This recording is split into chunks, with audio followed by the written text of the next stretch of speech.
Assalomu alaykum barchaga. Mana diskani qarasanglarchi, boplab qo'yibdilar, lekin podbor qilishda adashmabdilar. Haqiqatdan mashinani fitini normalniy ochib qo'yibdi.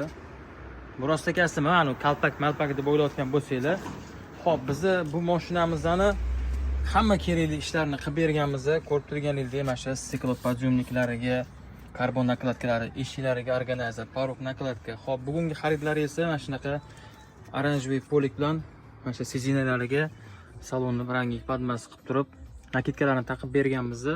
Poliklarimizning orqa taraflarini e'tiboringizga havola etamiz. Zavoddan холодильник защита ham qo'yib ketganmiz. Xo'p, barcha xol, remen переходник, rul kojniy bo'lgan hisobiga mana shunaqa silikon rulchi xol va albatta telefon holder qilib berganmiz. Kojniy mana shunaqa original pulchi xollari ham наличиda bor. Sizlarga ham shunaqa sifatli xizmatlar kerak bo'ladigan bo'lsa, Lisian marketga murojaat qilaverasizlar. E'tiboringiz uchun rahmat.